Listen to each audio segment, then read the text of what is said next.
tere taas kõik kanali jälgijad. Taaskord ei ole siis üsna pikalt teie juurde siia kaamera taha jõudnud. Et viimasel korral ma vist lubasin ahvena püüki, siis täna nii ka on. Lähen Pärnu ja keskjooksul katsun need kuumemad augud läbi ja teen ka teile siis lühikese kokkuvõtte Võrtsjärvel toimunud maailmameistrivõistlustest.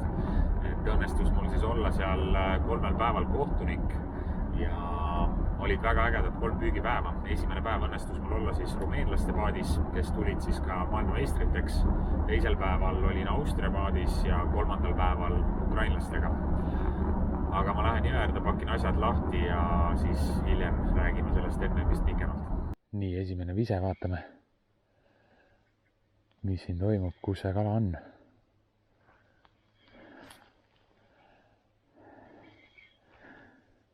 Et tõenäoliselt nad veel siin augus ei istu.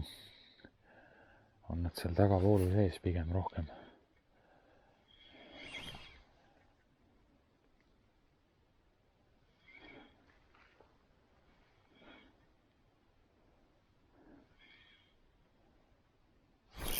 Nii, ai, läks ära. Ei, jäi külge ikka.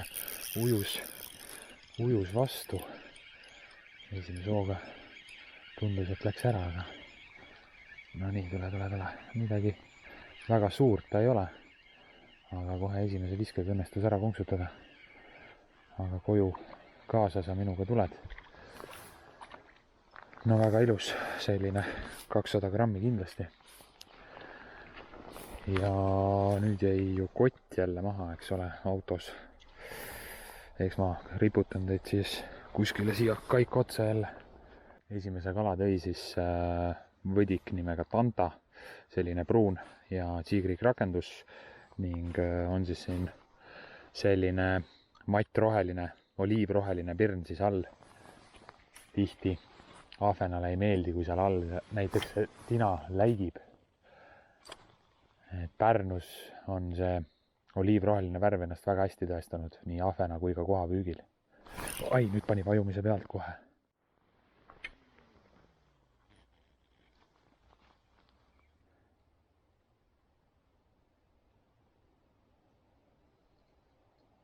Nii, seal on nüüd tunduvalt sügavam. Oba! Ja kohe pani. Kohe kukkumise pealt. No see on nüüd päris ilus ahven. Et see võib ka aug olla, aga ei, tundub liigutuste moodi, et on ikka ahven. Aga see peaks nüüd olema nõksa suurem kui eelmine. No tule. Ei ole sama suur umbes. Aga tants oli vägevam. No, jah, 100 grammi, ma arvan, on ikka suurem. Ajan selle ka siis siia toki otsa. Et jah, kui lähed ise ka jõe äärde ja kott ununeb maha, siis saab sellise meetodi abil kala väga hästi hoiustada. Et siis nad ei siple sul kuskile laiali ja ei lähe kaduma. Enne tõmbad kurgualuse läbi ja ajad sinna toki otsa. Sai siis ostetud ka endale selline jõe ääres käimise kahv. Et on mul siis väga palju suuri ahvenaid tänu sellele ära läinud, et mul kahva ei ole. Et ma täna küll siia sellist sobivat vööd pükste peale ei pannud, aga käib ta siis lahti selliselt, et ühe käega siit vöö pealt võtad ja siis viskad ta lahti. Et selline hästi mugav asi. Et eelmine aasta võib öelda, et jäi nii mõnigi kilone ahven tänu sellele tabamata, et kahva ei olnud. Ning seda viga üritame nüüd parandada, et ei ole kusjuures väga ebamugav ka, kui ta siin vöö peal on, nii et harjumise asi, ma arvan. On mul siis neid tantasid 2 suurust. Ühed on siis 5 sentimeetrised ja siis praegu on otsas 6,5. Et see 6,5 on natukene jämedam ka. Nii, kas nüüd läheb esimene rakenduse? Vaatame, laseme natukene alla vooludel ujud, äkki tuleb lahti. Et siin nende lantide ja pirnide, tinade kulu on ikkagi arvestatav, et siin neid kände ja igasugu oksarisu põhjas on päris palju. No, kuna ma päris sellise peene varustusega püüan ka, siis see käib paraku asja juurde ja tundub, et vist peabki siduma hakkama siin kohe. Jah, jäingi ilma. nii, ja nüüd ilusti kukkumise pealt selle tageri siin üks pätsu ära vajutas jälle. Vahetasin siis lanti ja kohe töötas. Tahtsid nüüd siis seal all väikest vahetust saada, hakkasid nad seda tantat seal otsast niisama sikutama, et sihukest konkreetset võttu ei olnud. Panin siis 7-grammise pirni asemel 5-grammise ka. Et siis natukene siis, kui sa kerid paar tiiru, siis ta kukub natukene aeglasemalt ja siis selle kukkumise pealt ta tahtiski võtta. Ehk siis võib-olla hiljem peaks üldse proovima siis seburaskaga püüda mingi kergemaga, sihukese ütleme 4-5 grammisega.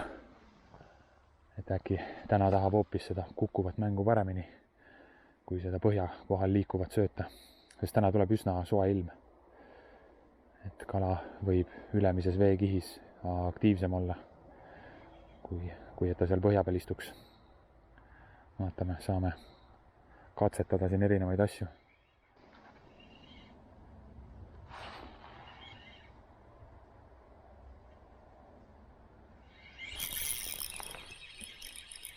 Nii, ja jäi külge päris kobe ahven tundub jälle olevat.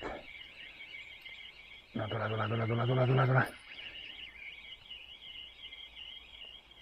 Aga ei ole täna jah see võtnud kõige parem. Pigem võiks öelda ikkagi, et ahven on täna sellise pika mokaga, aga väikest kala on ikkagi suhteliselt vähe täna, et olen ainult 2 pisemat siin saanud vahepeal. Et kui võtab, siis on ikkagi selline ilusam kala. Et võib-olla isegi, kui oleks tahtnud neid täna rümbaks siin teha, siis rümbakaladeks on nad natukene isegi liiga suured. Et need kalad ma siis tõenäoliselt fileerin ära. Aga kui see kala siin natukene pika mokaga on, siis ongi paras aeg natukene sellest MM-ist rääkida. Nimelt 2. kuni 4. oktoobrini toimusid siis Võrtsjärvel maailmameistrivõistlused, kus siis maailma parimad spinningumehed omavahel mõõtu võtsid. Ja kui selline pakkumine lauale tuli, et sinna minna kohtunikuks, et minna said tegelikult kõik, et see kuulutati avalikult välja, et otsitakse kohtunikke.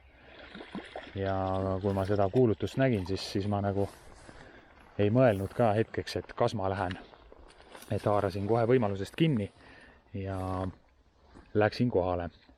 Ja esimesel päeval siis õnnestus kohe olla tulevaste maailmameistrite paadis, nimelt siis rumeenlastega. Et nendel meestel oli ikka tuju oli hommikul juba kohe nii hea, et nad nagu oleksid teadnud, et nad selle tiitli võidavad. Ja olid nad üldse sellised, kui ma nüüd võrdlen 3 tiimi, kelle paadis ma olin, siis nende paadis nii-öelda see vibe ja keskkond oli kõige vingem.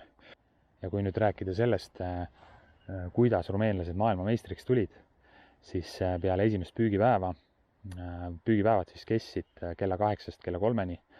Kell 8 oli start ja kell 3 pidi siis olema Oiu sadamas tagasi. Siis ma tulin maha ja ütlesin, et rumeenlased tulid maailmameistrivõistlustele vanaisa landikarbiga. Et mehed püüdsidki konkreetselt päev otsa ainult plekkidega. Et ütleme niimoodi, et selline moodsam rakendus, mida nad kasutasid nii ahvena kui haugi püügiks Võrtsjärvel, oli siis Colorado riig, aga enamus kalad tulid ikkagi kõik täiesti tavalise, ütleks, et sellise vana kooli pleki peale, ehk siis mitte isegi plekklant, vaid nagu selline konkreetse lusika kujuga vana plekk. Et väga üllatav landi valik, aga näete, mehed olid seal nädal aega trenni teinud ja olid selle välja peilinud, et mida see auk tahab. Ja meestel olid ilusad kuppudega platsid seal valmis vaadatud. ja mis siis tõi veel neile edu, oli see, et nad olid kannatlikud. Nad teadsid, et seal selle platsi peal kala on ja nad lihtsalt olid kannatlikud ja ootasid seda võtuaega. Siis vahepeal tuli jälle järjest, põhimõtteliselt tuli 3-4 kala. Nendest ütleme 4 kalast 2 oli mõõdus ja 2 siis olid väiksed. Ja niimoodi nad päeva peale noppisid sealt päris palju. Et rumeenlaste teine paatkond, igal tiimil siis oli 2 paatkonda, et rumeenlaste teine paatkond oli veel edukam. Aga noh, nemad püüdsid ka plekklantidega, et nad püüdsid väga lähestikku, omavahel siis suhtlesid ja helistasid kogu aeg. Et väga äge oli vaadata, kuidas nad nagu toimetasid. Ja peale seda siis, kui teisel päeval kõik nägid seda tabelit, et kui palju siis rumeenlased augi said, siis noh, hommikul kõik paatkonnad neid jälitasid ja tahtsid teada, et kuidas ja mis ja millega. Et teisel päeval siis olin ma austerlaste paadis ja no nii kiire alus oli see lihtsalt, et me sõitsime hommikul reaalselt peale 105 ja 110 kilomeetrit tunnis olid nagu tippkiirused. Et nii kiiresti mina varem vee peal liikunud ei olnud. Et rumeenlastel kas oli äkki 115 hobujõuline mootor, vist oli Austria meestel oli ka 250. Et aga neil oli selline madal bassboat'i tüüpi paat ja no see tundus ikka väga-väga kiire, et selline tunne nagu paat ise vett ei puudutakski, vaid oleks nagu hõljunud vee kohal. Ja Austria meeste püük jäi kuidagi, noh, seal oli küll väga suurte kogemuste lõhna, et nii-öelda üks mees paadis oli siis 2-kordne MM-i hõbe, aga püük jäi nagu kuidagi minu arvates pealiskaudseks, et üks mees loopis andunult paadis siis pöörlevat lanti, Abu Garcia pöörikut põhimõtteliselt terve päev otsa. Oleks võinud vahepeal kas või siis värvi vahetada, aga ei. Et teine mees siis ikkagi vahetas lante, ütleme, noh ikkagi ka päeva jooksul püüdis 3-4 erineva landiga, mitte rohkem. Ja nemad natukene liikusid rohkem kui nüüd rumeenlased, aga pigem ma arvan jah, jäi see neil selle landi valiku taha, sest neil paadis ühtegi plekklanti ei olnud minu mäletamist mööda. Et erinevaid chatterbaite ja muid asju nad seal loopisid, aga seda tavalist plekki neil jah polnud. Ja 3. päeval olin siis ukrainlaste paadis ja no need mehed kihutasid mööda järve niimoodi ringi, et rumeenlased juba avapäeval ütlesid ukrainlaste kohta nii, et noh, niimoodi pooleldi naljatades, et üle õla nad ju kogu aeg neid piilusid, et ukrainlased ju olid kõige varem kohal ja tegid kõige kauem trenni. Nad olid kas 3 nädalat vist kohal olnud, et teised olid enamus nädal aega ja 1,5 nädalat. Et noh, kõik arvasid, et neil on nüüd järv on jube selge ja mehed oskavad kõike püüda. Aga tegelikult oli asi sellest kaugel. Et ongi vägev on võrrelda nüüd, ma sain olla põhimõtteliselt maailmameistrite paadis ja siis meeste paadis, kes jäid tagantpoolt vist teiseks, et nad vist viimased ei olnud, ma ei mäletagi, kes viimaseks jäi, aga ukrainlased vist olid eelviimased. Ja ukrainlased lihtsalt ei suutnud paigal olla. Eks neil juba viimasel 3. päeval nad ütlesid mulle, et nad on võistluspüügist juba loobunud, et teevad niisama trenni. Ja siblisid nad ühe koha pealt teise koha peale. Ja siis mul hakkas neist juba peale lõunat hakkas natukene kahju, siis ma ütlesin neile ka, et rumeenlased püüdsid ainult plekklantidega.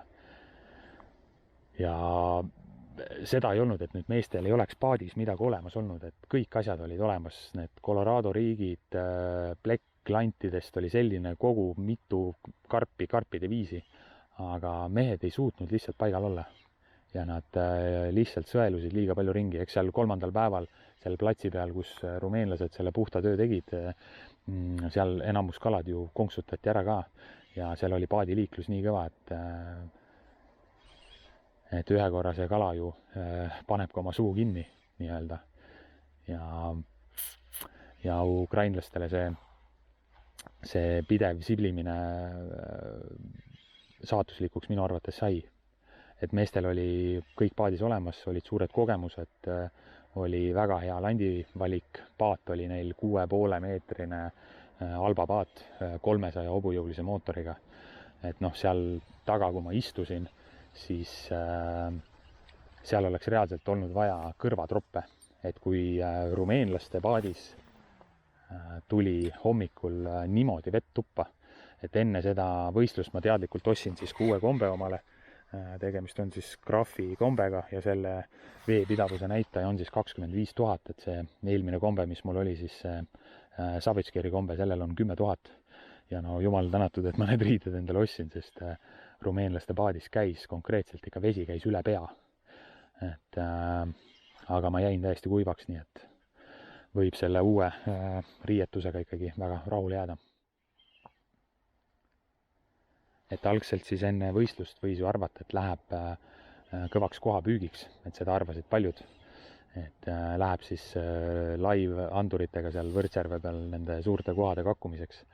Aga esiteks oli siis ilm suhteliselt halb, et üsna tuuline, mis tegi siis laivipüügi ka keerulisemaks. Aga nii, kurat nüüd võttis. Aga peale siis seda esimese päeva rumeenlaste haugi võidukäiku mõtlesid kindlasti paljud ümber ja noh, järgmisel päeval oli näha, palju rumeenlaste ümber paate oli. Et enamus kõik tiirlesid ümber nende ja üritasid aru saada, et kuidas ja mida need mehed teevad seal. Et Austria mehed ka hoidsid neile suhteliselt lähedale, aga neil see asi nii hästi välja ei kukkunud.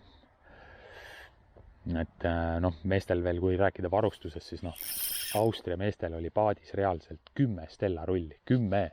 Et siis ma küsisingi seal, et noh, palju sul neid kokku on, siis ta niimoodi muigas ja naeris, ütles, et tal on kokku neid umbes 30 tükki, noh, mõtle, siuke 500 eurot pluss rulle, sul on 30 tükki, aga noh, ta ütles, et see on ta töö, et ta peab kalastusgiidi ametit ja on nii-öelda sportlane, et tal läheb neid kõiki asju vaja, et rumeenlaste paadis siis nii uhket varustust ei olnud.